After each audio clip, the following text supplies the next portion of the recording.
नमस्कार दोस्तों, त्यागराज क्लासेस में आपका स्वागत है। मैं परवेश चौधरी आपका मेंस्ट्रुएशन के पार्ट 4 में स्वागत करता हूं। देखिए, उसने कहा एक त्रिभुज का आधार 6√3 सेंटीमीटर है और उसके दोनों आधार 30 तथा 60 डिग्री है। तदनुसार उस त्रिभुज की ऊंचाई कितनी है? देखिए भाई, उसने कहा एक त्रिभुज है, एक त्रिभुज है ए बी सी, जिसके आधार कोण 30 डिग्री और 60 डिग्री है। ये 30 डिग्री और ये 60 डिग्री, जब ये 30 ये 60 तो ये 90। और मैंने आप लोगों को बताया था कि अगर एक कोण 30 डिग्री, दूसरा कोण 60 डिग्री और हो तो तीसरा कोण 90 डिग्री होगा। और 30 के सामने की भुजा 1, 60 के सामने की भुजा √3 और 90 के सामने की भुजा 2 होगी। और उसने 90 के सामने की भुजा 6√3 दे रखी, तो 30 के सामने की भुजा 3√3 और 60 के सामने की भुजा 9 होगी। अब आप लोगों को मैंने पिछली वीडियो में बताया भी था कि अगर किसी त्रिभुज की दो भुजाओं दे रखी हो और उनके बीच का एंगल दे रखा हो तो उसका क्षेत्रफल होता है 1/2 दोनों भुजाओं के लंबाइयों का गुणनफल इंटू साइन थीटा। और साइन थीटा का मान यहाँ कितना है? साइन 90 यानी 1। तो उसका क्षेत्रफल ये होगा।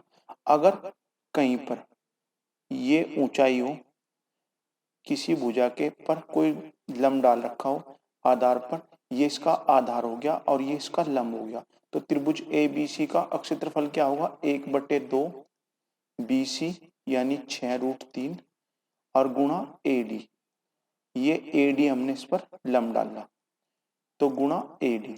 1/2 से 1/2, 3√3 से 6√3 दो बार कटेगा, तो AD की लंबाई कितनी आ गई भाई? यहाँ से 9/2 यानी 4.5। अब देखिए, उसने कहा 10 सेंटीमीटर भुजा वाले समबाहु त्रिभुज की BC भुजा को D पर 1/3 बांट दिया गया है। 10 सेंटीमीटर भुजा है तो उसकी ऊंचाई कितनी होगी या लंब ऊंचाई होगी या मीडियन होगी उसकी? √3/2 A यानी 10 गुणा भुजा, यानी यहाँ से उसकी ये आ गई ऊंचाई की लंबाई आ गई 5√3, यानी ये समबाहु त्रिभुज है ABC। BC भुजा को AD, अगर ये पूरी 10 है, BC 10 है, तो BD की लंबाई उसने दी 10/3 यानी 1/3। और हमने इस पे मध्य पॉइंट को मिला दिया, ये होगी A। अब BE की लंबाई कितनी होगी भाई? 5, क्योंकि ये पूरी 10 है और हमने कहा कि इसके मिड पॉइंट पे है। और भाई BD की लंबाई है 10/3, तो यहाँ से DE की लंबाई कितनी आ गई?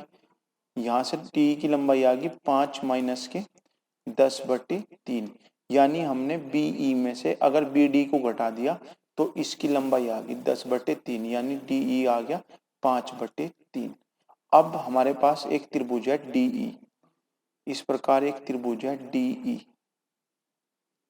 जिसमें ये हो गया ADE। इसमें DE की लंबाई है 5/3 और AE की लंबाई है 5√3। तो अब इन यहाँ से हमें ये एंगल हो गया 90 डिग्री, क्योंकि परपेंडिकुलर डाला, तो इसके सामने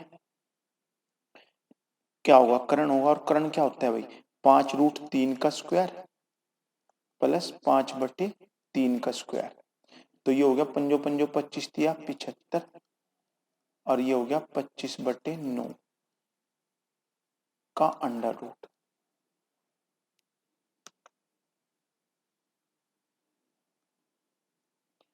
रूट। ठीक है, बराबर हो गया भाई ये 700/9।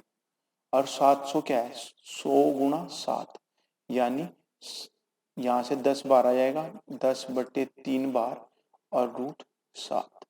ठीक है, तो ऑप्शन क्या होगा भाई? ए। उसने कहा एक त्रिभुज का आधार उसके शीर्ष लंब के दुगने से 2 सेंटीमीटर अधिक है। यदि क्षेत्रफल 12 वर्ग सेंटीमीटर है तो उसका शीर्षलंब क्या होगा? तो हमें पता कि ये होता है 1/2 आधार।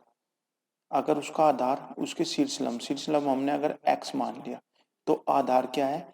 2x प्लस के 2। ठीक है, और बराबर किसके है? 12 के। यानी x 2 कॉमन ले लिया, x प्लस के 1 बराबर 12, और यहां से 2 से 2 कट गया। यानी ऐसी संख्या है जो x गुणा x प्लस 1 बराबर 12 है।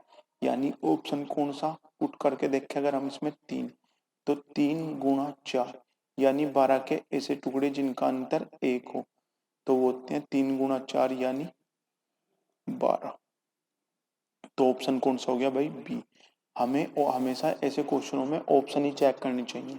अगर देखो हम 4 लेते हैं ऑप्शन, तो अगर शीर्षलंब अगर 4 लेते तो आधार क्या होता है? आधार होता है इसका 4 दूनी 8 और 2 10, यानी और 1/2, यानी उत्तर होता 20। ठीक है, अगर हम शीर्षलंब इसका 3 ले रहे तो 1/2, 3 गुणा 3 दूनी 6 दूनी 8, यानी ये कट गया 3 चौक 12। तो हमें ऑप्शन भी चेक करने चाहिए इसके। यदि एक समबाहु त्रिभुज का क्षेत्रफल a है, समबाहु त्रिभुज का क्षेत्रफल कितना होता है भाई? √3/4 a²। ये होता है √3/4 a²। और तथा ऊंचाई b ऊंचाई होती है √3/2 a। ठीक है, अब उसने कहा b² a का मान, तो यहाँ यानी b² हमें b का मान हमें 2 बार रखना और बटे में √3/4 a² रखना। अब 2 दूनी 4, ये इस 4 से कट गया, a² यानी a गुणा a कट गया, √3 से √3 कट गया, तो उत्तर क्या आया भाई? √3, यानी ऑप्शन सी। एसएससी एफसीआई 15/4/2012 का आया क्वेश्चन है भाई।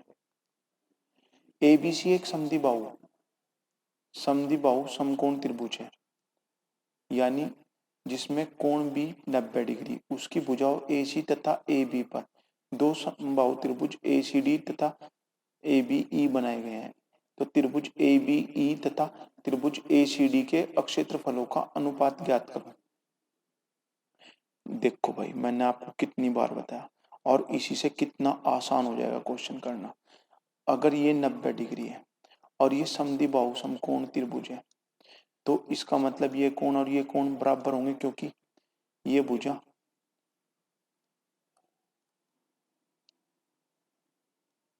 क्योंकि ए बी और बी सी इक्वल होंगी, ए बी बराबर बी सी इक्वल होंगी। अगर इसमें हमें कोण इक्वल करने तो जो कॉमन है वो काट दो, तो यहाँ से पता लग जाएगा कोण ए बराबर कोण सी। वरना कंफ्यूजन इसमें ही रहा है कि अगर यहाँ वो बी समकोण ना लिखे, यहाँ 90 पे समकोण है, और वो भुजाएं दे दें कि भुजा ए बी भुजा बी सी के इक्वल है, इसका मतलब ये ए बी और बी सी इक्वल है, तो बी को जो कॉमन है ना, कॉमन पॉइंट है, वो कॉमन पॉइंट हम इसमें से हटा देंगे, तो जो बचा हुआ वो कोण इक्वल होगा। तो कोण ए बराबर कोण सी होगा, और ये दोनों कितने कितने के होंगे? 45-45 के। ठीक है, अब मैंने आप लोगों को बताया था कि एक समकोण त्रिभुज में अगर कोण 30-60 हो तो 30 के सामने 1, 60 के सामने √3 और 90 के सामने 2 होता है। लेकिन अगर 45-45 के हो तो ये 1 और ये √2 होगा। ठीक है, अब उसने पूछा तो दो समबाहु त्रिभुज ACD, यानी इसकी भुजा 1 होगी और इसकी भुजा √2 होगी, और √3/4 से √3/4 कट जाएगा, तो यहाँ बचेगा 1 का स्क्वायर अनुपात √2 का स्क्वायर। तो उत्तर होगा 1:2। ये तो इतना आपको समझाने के लिए है, वरना जब उसने ये कहा था कि एक उसके कर्ण पर है और एक उसकी भुजा पर है, तो हमें समझ जाना चाहिए कि उसका कर्ण और उसकी भुजाओं में अनुपात होगा 1√2 का। तो उनके क्षेत्रफल में किस पर निर्भर करेंगे? वर्ग पर। तो इसका स्क्वायर 1 और इसका स्क्वायर 2, तो आंसर हो गया था 1:2। तो ऑप्शन हो गया था सी। उसने कहा कोण ACB व्यास AB पर 5 सेंटीमीटर के अर्धवृत्त में एक कोण है और AC BC 3:4 है, तो त्रिभुज ABC का क्षेत्रफल ज्ञात करो। हम लोगों ने 9th क्लास से 1 पर में पढ़ते आ रहे कि अर्धवृत्त में बना कोण समकोण होता है, यानी इस जीवा को अगर आधार मानकर इसमें कहीं भी कोई भी कोण बनाए तो ये 90 डिग्री होगा। ऐसा क्यों होता है? क्योंकि भाई ये परिवर्त के परिकेंद्र के कारण होता है। यहाँ आधार पर बना कोण परिधि पर बने कोण का हमेशा दुगुना होगा, और ये सीधी रेखा है तो 180 डिग्री का कोण होगा, तो इसका आधा 90 डिग्री होगा, इसलिए अर्धवृत्त में बना कोण समकोण होता है। अब उसने ये 5 दिया, ये 5 दिया, और ये 3 और ये 4 दिया, ठीक है। तो इसका क्षेत्रफल कितना होगा? तो इसका क्षेत्रफल 1/2 गुणा 3 गुणा 4, और साइन 90 का मान 1 होगा, तो इसे छोड़ दो, तो ये हो गया 2 3 6, तो अनुपात ये हो गया 6, क्योंकि 888 लग रही ना भाई, 3 4 5, अगर 5 की वैल्यू 5 है तो 3 और 4 की वैल्यू भी 3 और 4 ही होगी। एक समबाहु त्रिभुज का क्षेत्रफल 48√3 वर्ग सेंटीमीटर है। भुजा की लंबाई कितनी होगी? समबाहु त्रिभुज का क्षेत्रफल यानी √3/4 a² बराबर कितना है भाई? 48√3। तो यहाँ से ये कट गया, तो a² बराबर आ गया 48 गुणा 4, तो 4 का तो 2 आ गया, 16 × 48 हो गए, तो एक 4 और बाहर आ गया और अंदर रह गया √3, तो a बराबर आ गए 8√3। तो भुजा की लंबाई पूछा उसने 8√3। एक समबाहु त्रिभुज की मध्य का 6√3 है, उस त्रिभुज का क्षेत्रफल।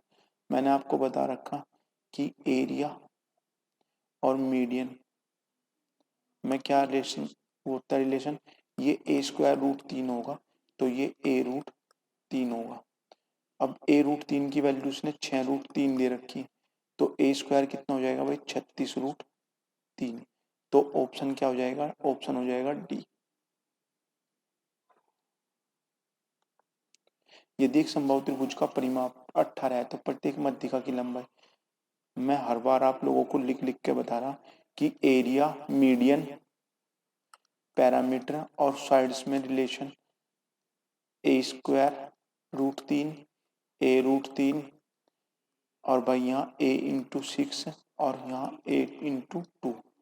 अब उसने कहा कि यदि समबाहु त्रिभुज का परिमाप 18 है, यानी 6a की वैल्यू 18 है, तो यहाँ से a की वैल्यू कितनी आ गई? 3, और पूछा क्या उसने? प्रत्येक मध्यिका की लंबाई, तो ये कितनी होगी? 3√3।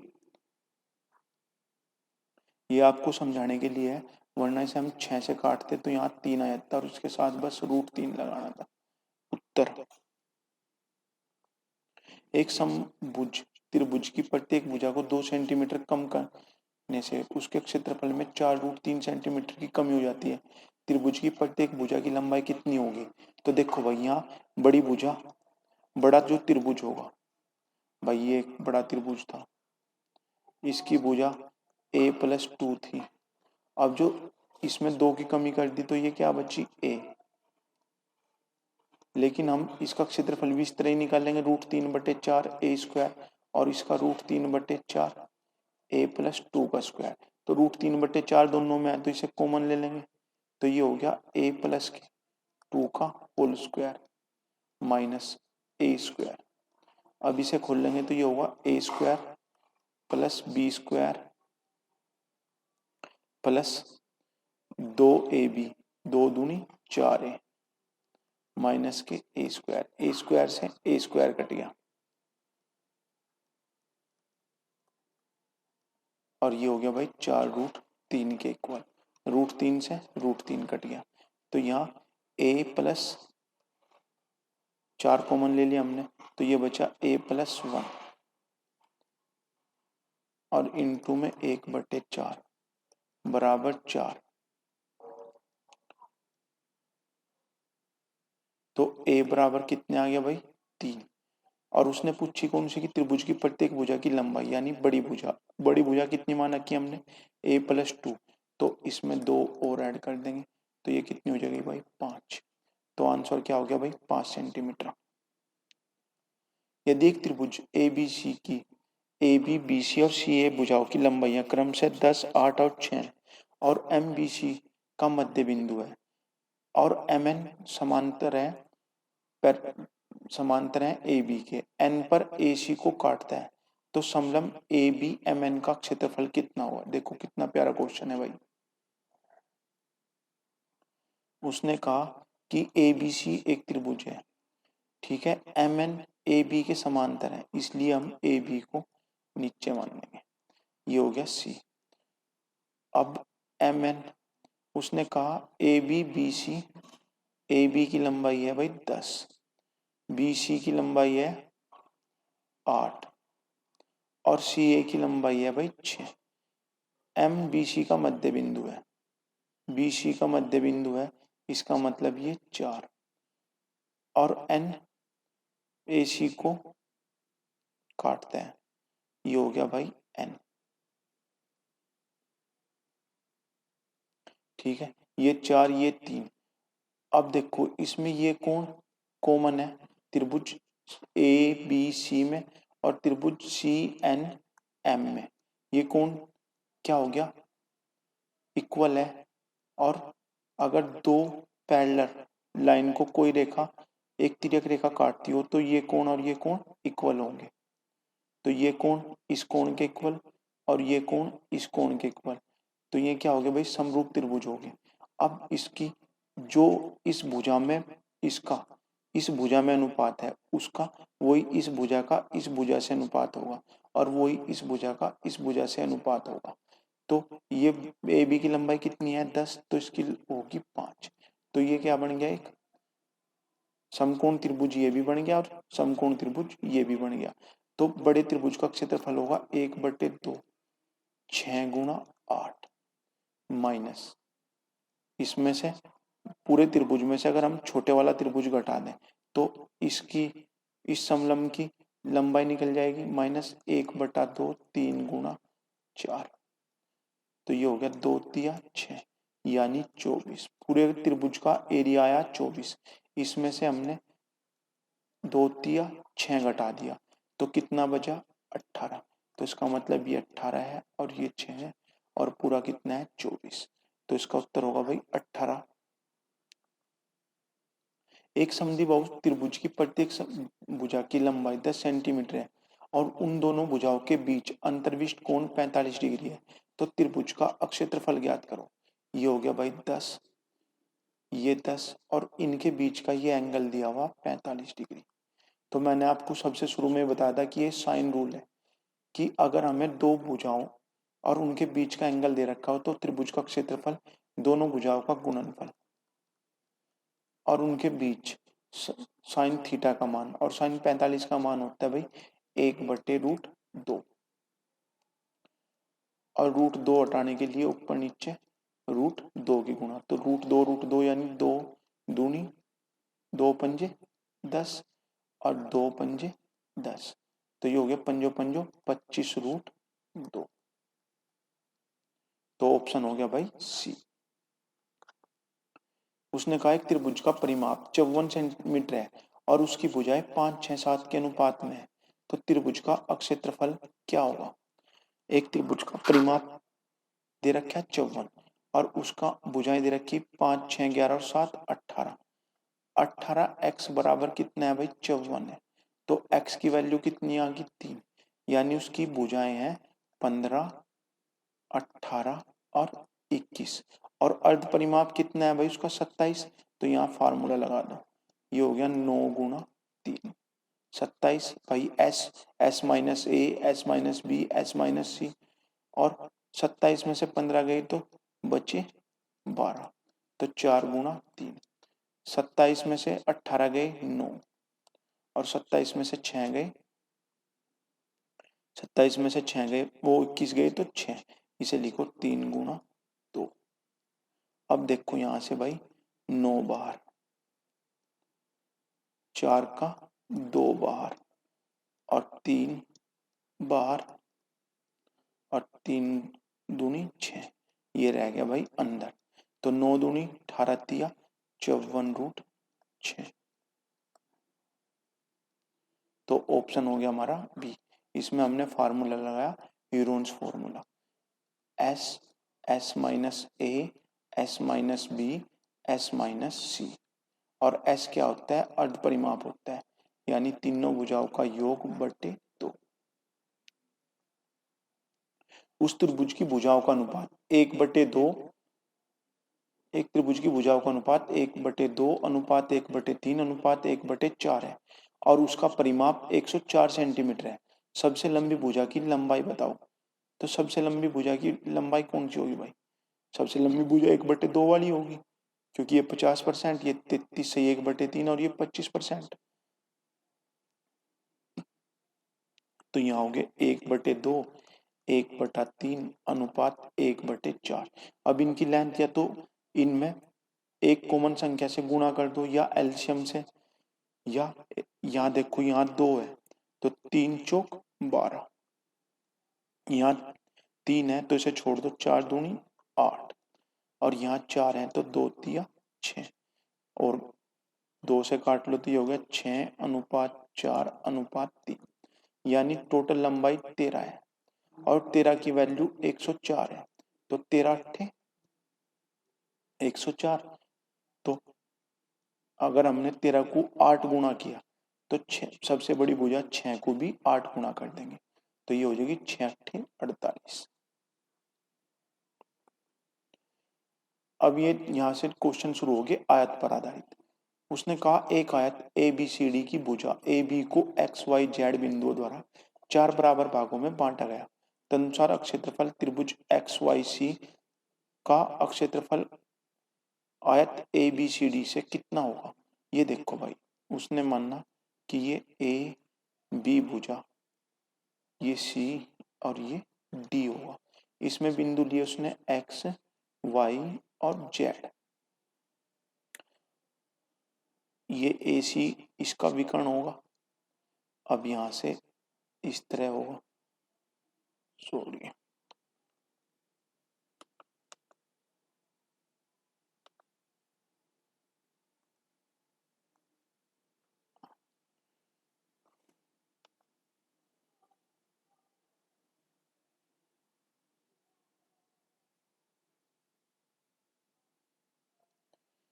ये हो गया।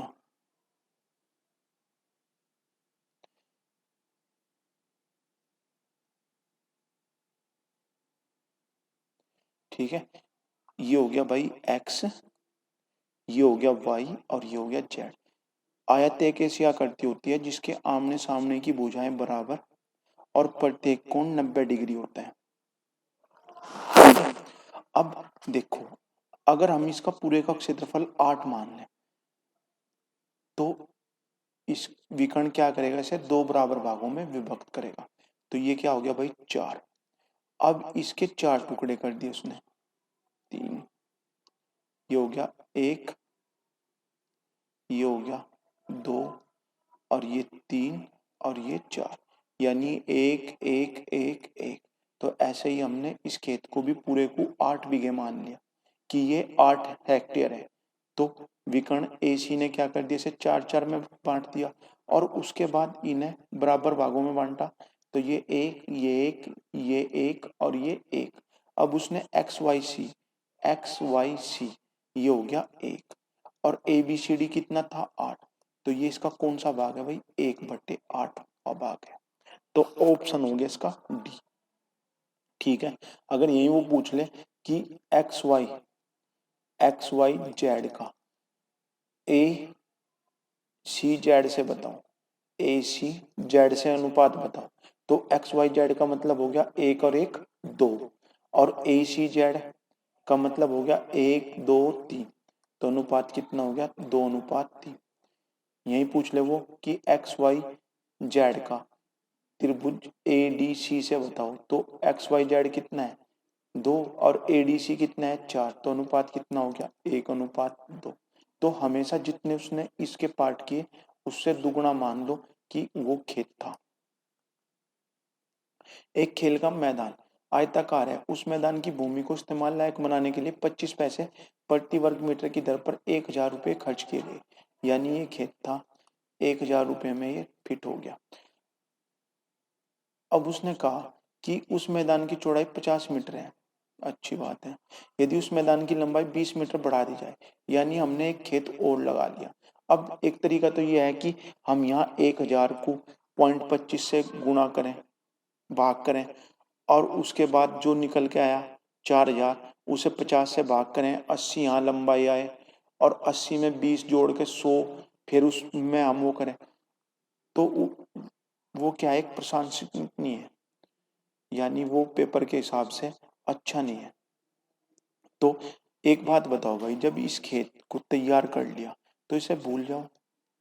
अब इसकी लंबाई उसने 20 बढ़ाई, चौड़ाई उसने पहले ही 50 दे रखी, तो इस खेत को तैयार करो ना।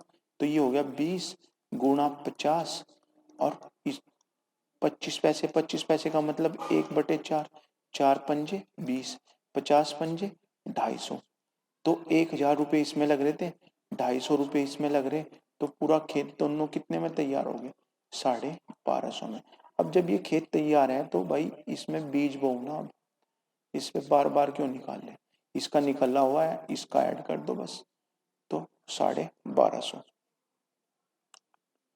अब उसने कहा कि एक कमरे के फर्श की लंबाई उसकी चौड़ाई से 20 मीटर अधिक है, उसके फर्श का क्षेत्रफल भी अपरिवर्तित रहता है जब लंबाई 10 मीटर कम कर दी जाती है और चौड़ाई 5 मीटर बढ़ा दी जाती है। देखो भाई, अगर हम इसे ऐसे करेंगे तो x प्लस के 20, ये होगी चौड़ाई और ये होगी लंबाई। अब उसने कहा जब लंबाई 10 मीटर कम कर दी जाए तो ये होगा x प्लस के 10, और ये बढ़ा दी जाए, ये होगा x प्लस के 5। तो इन दोनों को हम अगर इक्वल रखें तो x प्लस के 5, x प्लस के 10 बराबर x गुणा x प्लस के 20। तो यहां से एक्स स्क्वायर प्लस के 10x और 5x 15x प्लस के 50 बराबर एक्स स्क्वायर प्लस के 20x। तो एक्स स्क्वायर से एक्स स्क्वायर गया, 5x बराबर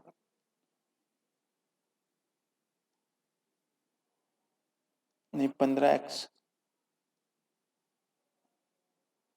5x बराबर 50। तो x का मान कितना आ गया भाई, 10। तो इसका मतलब ये 10 थी और ये 30 थी, तो क्षेत्रफल कितना था भाई, 300। एक तरीका तो इसका ये हो गया।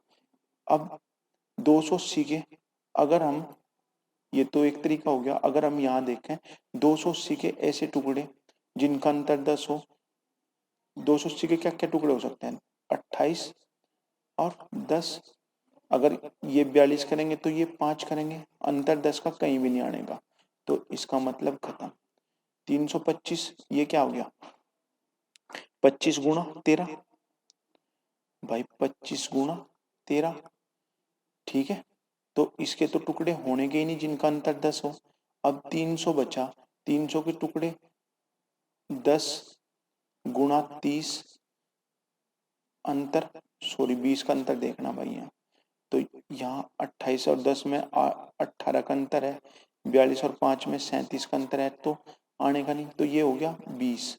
अब 420 के टुकड़े 20 और 21, अंतर कितना, 1। अगर इसे 40, अगर इसे 42 करें और इसे 10 करें तब भी अंतर 32 का होगा, ठीक है। तो ऑप्शन सबसे आसान होते हैं। तो हमें यहाँ साफ साफ दिख रहा था कि 300 है, 300 के टुकड़े क्या थे, 10 और 30।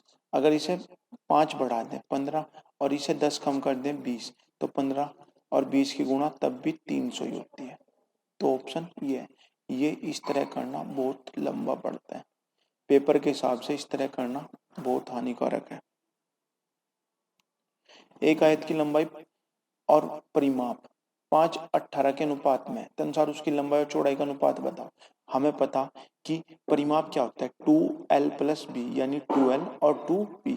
तो इसका मतलब अगर लंबाई 5 है तो इसका 2l के हिसाब से ये 10 होगी, और पूरा 18 है तो चौड़ाई कितनी होगी, 8। तो अनुपात कितना होगा, 5:4।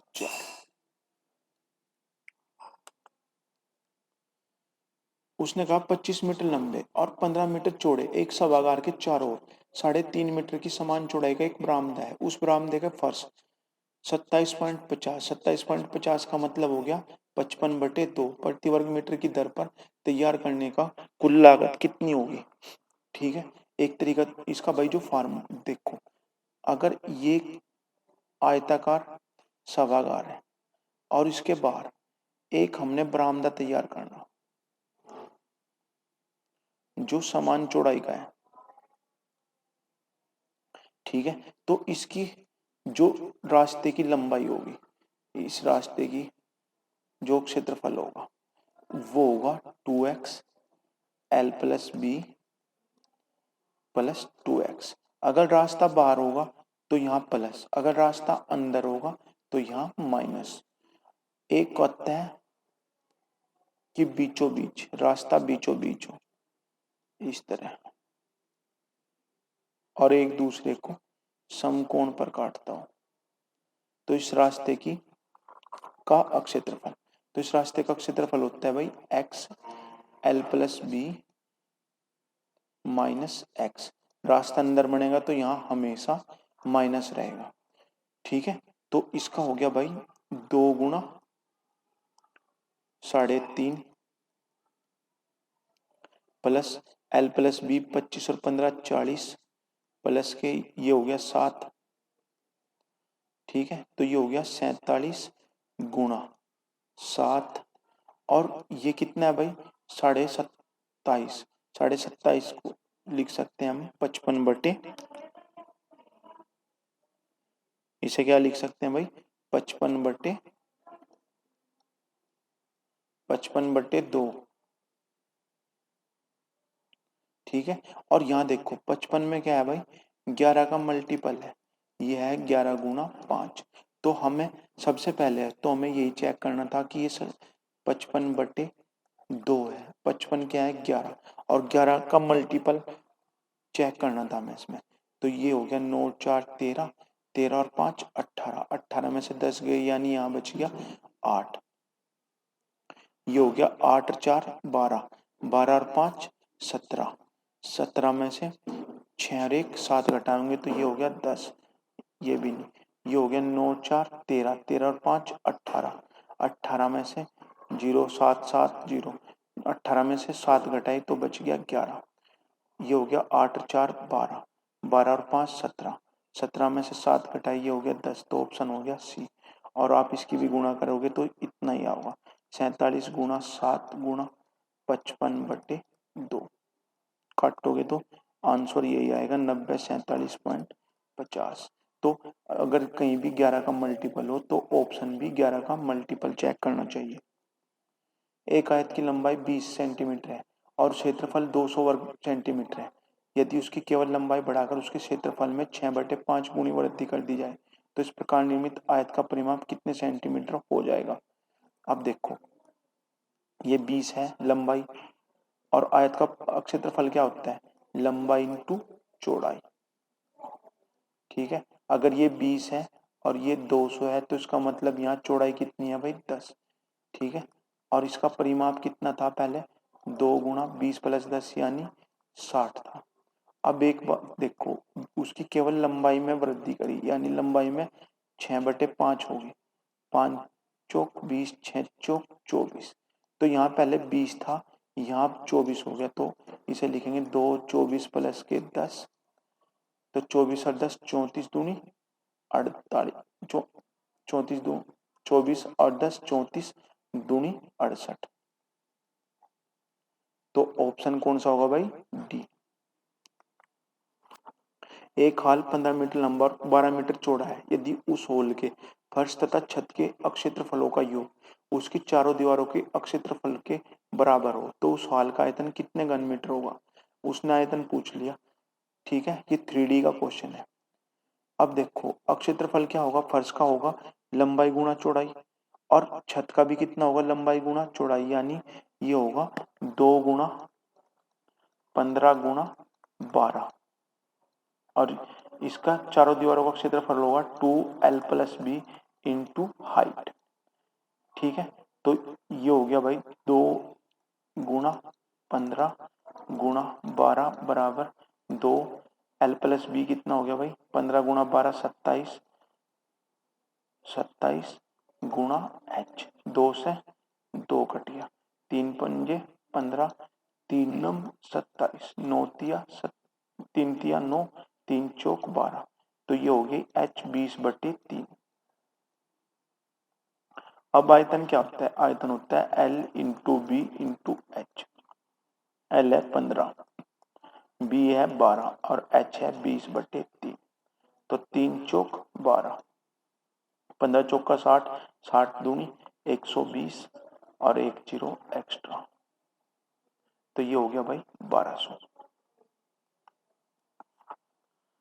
तो आज का ये लास्ट क्वेश्चन था। आपको क्लास कैसी लगी जरूर बताएं। नमस्कार, शुभ रात्रि।